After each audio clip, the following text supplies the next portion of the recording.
Chapter 3. Winston was dreaming of his mother. He must, he thought, have been 10 or 11 years old when his mother had disappeared. She was a tall, statuesque, rather silent woman, with slow movements and magnificent fair hair. His father he remembered more vaguely as dark and thin, dressed always in neat dark clothes. Winston remembered especially the very thin soles of his father's shoes, and wearing spectacles. The two of them must evidently have been swallowed up in one of the first great purges of the 50s. At that moment, his mother was sitting in some place deep down beneath him, with his young sister in her arms. He didn't remember his sister at all, except as a tiny, feeble baby, always silent, with large, watchful eyes. Both of them were looking up at him. They were down in some subterranean place, the bottom of a well, for instance, or a very deep grave, but it was a place which, already far below him, was itself moving downwards. They were in the saloon of a sinking ship, looking up at him through the darkening water. There was still air in the saloon. They could still see him, and he them. But all the while they were sinking down, down into the green waters, which in another moment must hide them from sight for ever. He was out in the light and the air, while they were being sucked down to death. And they were down there because he was up here. He knew it, and they knew it, and he could see the knowledge in their faces. There was no reproach either in their faces or in their hearts, only the knowledge that they must die in order that he might remain alive, and that this was part of the unavoidable order of things. He could not remember what had happened, but he knew in his dream that in some way the lives of his mother and his sister had been sacrificed to his own.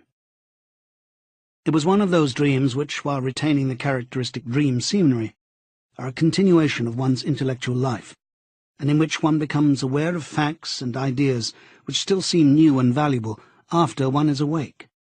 The thing that now suddenly struck Winston was that his mother's death, nearly 30 years ago, had been tragic and sorrowful in a way that was no longer possible.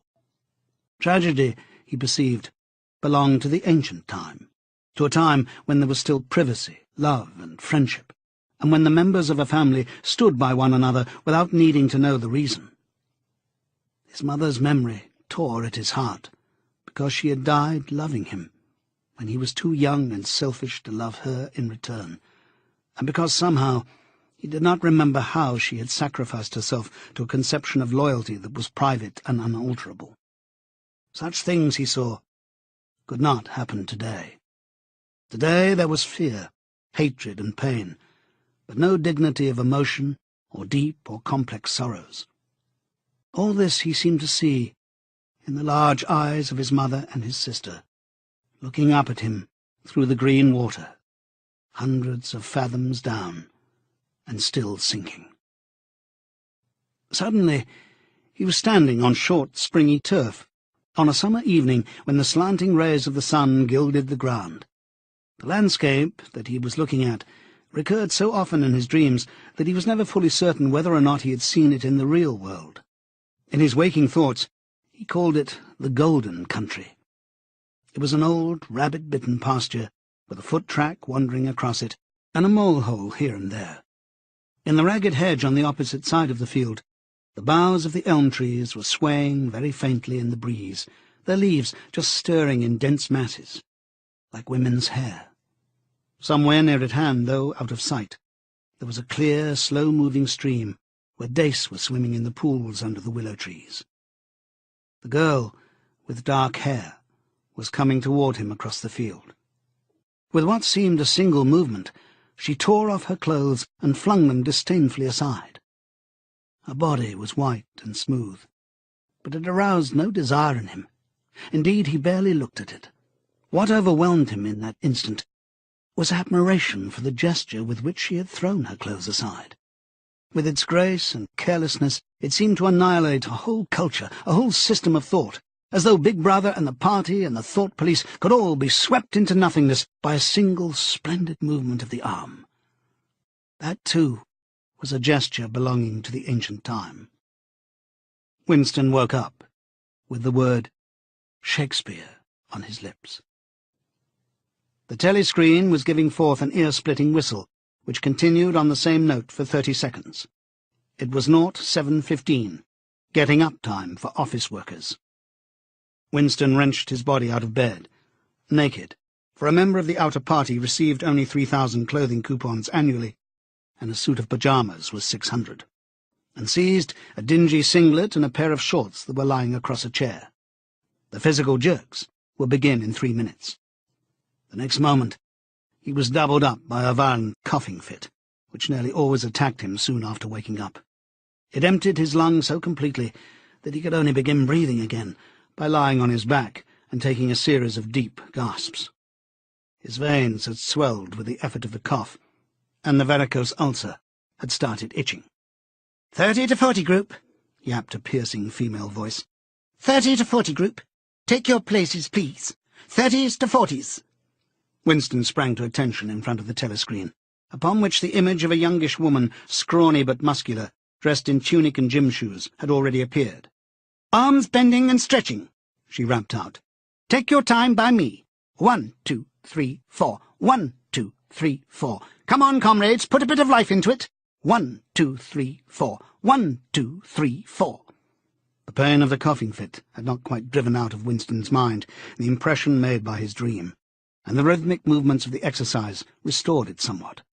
As he mechanically shot his arms back and forth, wearing on his face the look of grim enjoyment which was considered proper during the physical jerks, he was struggling to think his way backward into the dim period of his early childhood. It was extraordinarily difficult. Beyond the late 50s, everything faded. When there were no external records that you could refer to, even the outline of your own life lost its sharpness. You remembered huge events which had quite probably not happened. You remembered the details of incidents without being able to recapture their atmosphere, and there were long blank periods to which you could assign nothing. Everything had been different then. Even the names of countries and their shapes on the map had been different. Airstrip 1, for instance, had not been so called in those days. It had been called England or Britain, though London, he felt fairly certain, had always been called London. Winston could not definitely remember a time when his country had not been at war, but it was evident that there had been a fairly long interval of peace during his childhood, because one of his early memories was of an air raid which appeared to take everyone by surprise. Perhaps it was the time when the atomic bomb had fallen on Colchester. He did not remember the raid itself, but he did remember his father's hand clutching his own as they hurried down, down into some place deep in the earth, round and round a spiral staircase which rang under his feet and which finally so wearied his legs that he began whimpering and they had to stop and rest. His mother, in her slow, dreamy way, was following a long way behind them. She was carrying his baby sister, or perhaps it was only a bundle of blankets that she was carrying. He was not certain whether his sister had been born then. Finally, they had emerged into a noisy, crowded place, which he realized to be a tube station. There were people sitting all over the stone-flagged floor, and other people, packed tightly together, were sitting on metal bunks, one above the other. Winston and his mother and father found themselves a place on the floor, and near them an old man and an old woman were sitting side by side on a bunk. The old man had on a decent dark suit, and a black cloth cap pushed back from very white hair. His face was scarlet, and his eyes were blue and full of tears. He reeked of gin. It seemed to breathe out of his skin in place of sweat, and one could have fancied that the others welling from his eyes were pure gin. But though slightly drunk, he was also suffering under some grief that was genuine and unbearable. In his childish way, Winston grasped that some terrible thing, something that was beyond forgiveness and could never be remedied, had just happened. It also seemed to him that he knew what it was. Someone whom the old man loved, a little granddaughter perhaps, had been killed. Every few minutes the old man kept repeating, "We didn't ought to have trusted them. I said so, Ma, didn't I? That's what comes of trusting them. I said so all along. We didn't ought to have trusted the buggers." But which buggers they didn't ought to have trusted, Winston could not now remember.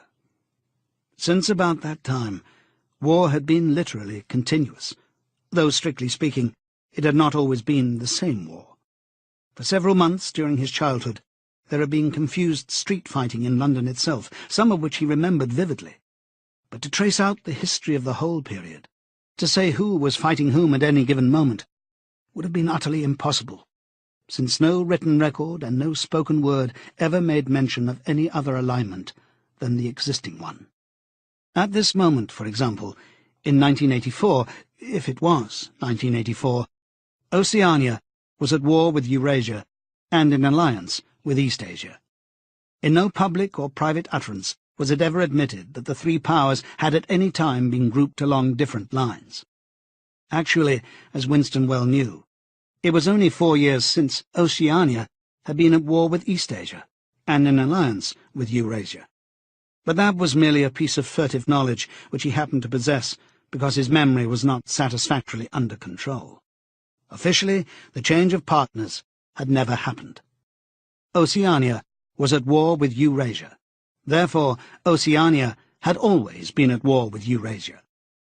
The enemy of the moment always represented absolute evil, and it followed that any past or future agreement with him was impossible.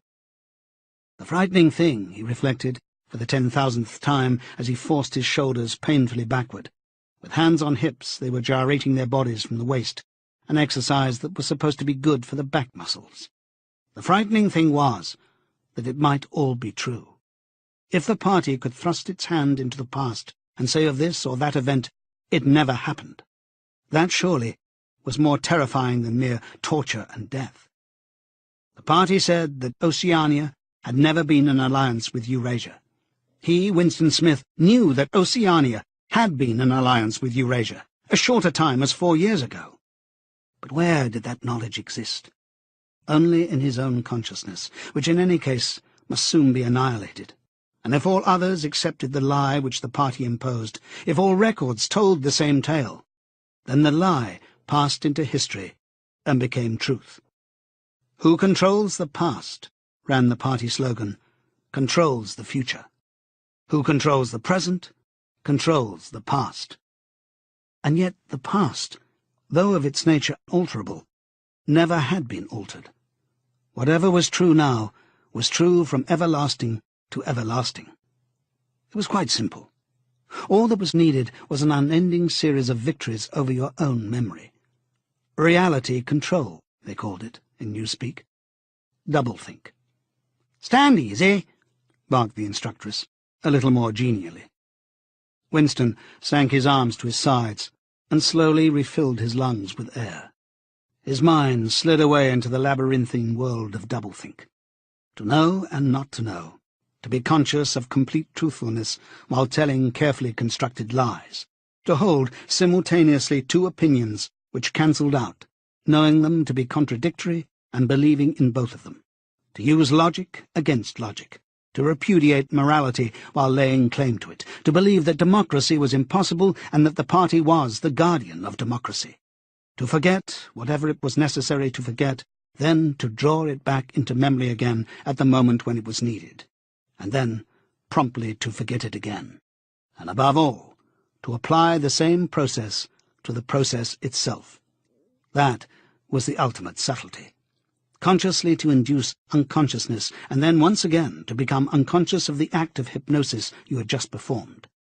Even to understand the word doublethink involved the use of doublethink. The instructress had called them to attention again. "And now let's see which of us can touch our toes," she said enthusiastically. "Right over from the hips, please, comrades. 1, 2. 1, 2.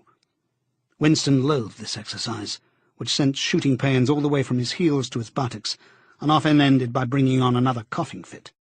The half-pleasant quality went out of his meditations. The past, he reflected, had not merely been altered, it had been actually destroyed. For how could you establish even the most obvious fact when there existed no record outside your own memory? He tried to remember in what year he had first heard mention of Big Brother. He thought it must have been at some time in the 60s, but it was impossible to be certain. In the party histories, of course, Big Brother figured as the leader and guardian of the revolution since its very earliest days. His exploits had been gradually pushed backwards in time, until already they extended into the fabulous world of the 40s and the 30s, when the capitalists in their strange cylindrical hats still rode through the streets of London in great gleaming motor cars or horse carriages with glass sides. There was no knowing how much of this legend was true and how much invented. Winston could not even remember at what date the party itself had come into existence. He did not believe he had ever heard the word Ingsoc before 1960, but it was possible that in its old-speak form, English socialism, that is to say, it had been current earlier. Everything melted into mist. Sometimes, indeed, you could put your finger on a definite lie.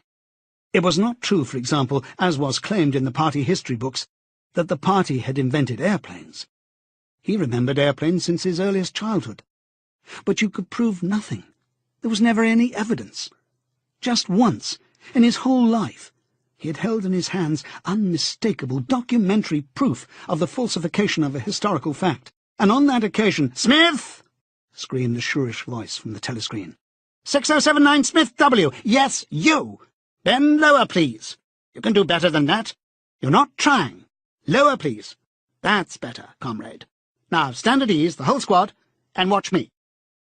A sudden hot sweat had broken out all over Winston's body. His face remained completely inscrutable. Never show dismay. Never show resentment. A single flicker of the eyes could give you away. He stood watching while the instructress raised her arms above her head, and, one could not say gracefully, but with remarkable neatness and efficiency, bent over and tucked the first joint of her fingers under her toes. There, comrades. That's how I want to see you doing it. Watch me again. I'm 39 and I've had 4 children. Now look. She bent over again. You see, my knees aren't bent. You can all do it if you want to, she added as she straightened herself. Anyone under 45 is perfectly capable of touching his toes. We don't all have the privilege of fighting in the front line, but at least we can all keep fit.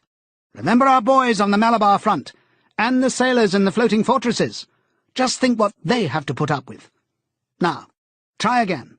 That's better, comrade. That's much better, she added encouragingly, as Winston, with a violent lunge, succeeded in touching his toes with knees unbent, for the first time in several years.